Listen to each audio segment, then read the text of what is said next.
du lac Tanganyika à l'est de l'Afrique, avec une superficie de 27 834 km² et plus de 12 millions d'habitants, le Burundi est un pays essentiellement agricole, en marche vers le développement. En ce qui est de l'évolution du numérique au Burundi, les bras ne sont pas croisés. Mais qu'est-ce qui se passe au Burundi en termes de développement des applications IA?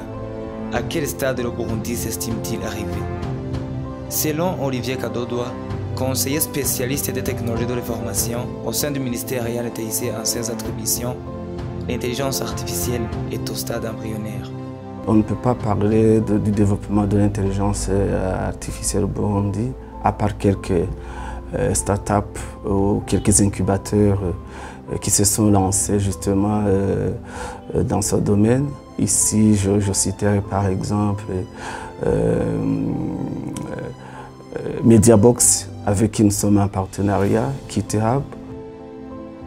Vers la fin de l'année passée, une foire, Innovation Week, organisée par le PNUD, en partenariat avec le ministère ayant été ici à ses attributions, a pu déceler des talents des jeunes informaticiens développeurs, des algorithmes qui vont être testés dans le domaine agricole, qui est une priorité de la politique gouvernementale. 3 jeunes développeurs s'y attellent déjà. Armela Kimana, un jeune de 29 ans, développeur en robotique, raconte ses réalisations et ses projections dans l'avenir. Aujourd'hui, j'ai déjà conçu un robot propulseur, pulvérisateur de produits phytosanitaires. Et il est autonome. Autonome, je veux dire qu'il n'est pas télécommandé. Il a des capteurs qui lui aident à bouger seul, sans l'aide d'animer. On a aussi développé une application qui va aider aussi à télécommander à distance le robot via une application web. Aujourd'hui, j'ai déjà un prototype fonctionnel. Dans mes prévisions, je suis en train de voir comment je peux aussi l'agrandir, le mettre à l'échelle pour qu'il puisse être à taille exacte. Et Monde Joyeux Venin est en train de développer une application qu'il a nommée Agrotech, qui œuvre dans le domaine agricole. Il y a différentes activités de la détection des plantes. Il y a aussi, je dirais, les données qui sont dans les capteurs, les drones qui vont prendre des images et puis savoir les renvoyer sur les serveurs. Les serveurs, il y aura des analystes et des programmeurs vont voir ce qu'on appelle la prévision, la modélisation, puis la prévision pour montrer aux gens les résultats attendus sur les plantes. Quant à Alcaz David Ascension, il développe une application qui va aider à répertorier les terres cultivables. L'application fonctionne comme un répertoire qui peut vous montrer sur tout le territoire du pays les territoires disponibles, cultivables qui sont disponibles, ceux qui sont en train d'être cultivés, ceux qui ne sont pas en train d'être cultivés.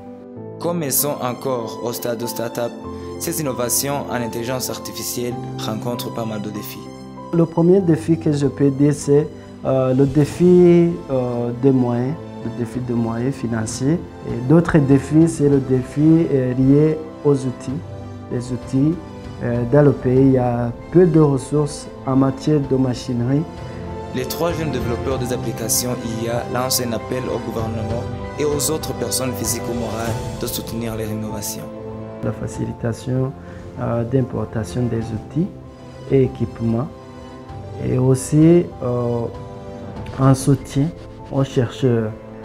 Et par rapport aux chercheurs, ma recommandation serait peut-être une mise en commun des connaissances et puis un travail synergique. De ce fait, le gouvernement, avec ses partenaires dans le domaine de l'intelligence artificielle, a une initiative de développer ce secteur. Certains projets qui sont exécutés en partenariat avec le ministère de l'Éducation nationale et de la Recherche scientifique, notamment pour booster les écoles secondaires où certains clubs TIC ont été déjà implantés à ce que l'éducation puisse inclure l'intelligence artificielle dans les différents programmes qui vont être développés dans les curricula dans l'avenir. L'intelligence artificielle au Burundi reste un marché rentable à explorer. Seul le secteur de l'agriculture est dans la visée des innovations. D'autres secteurs tels que la sécurité publique, la santé et l'éducation sont à exploiter dans le domaine de l'intelligence artificielle chez nous au Burundi. L'écosystème IA étant encore à découvrir car non structuré et disparate, certains opérateurs IA se démarquent plus ou moins sur la scène.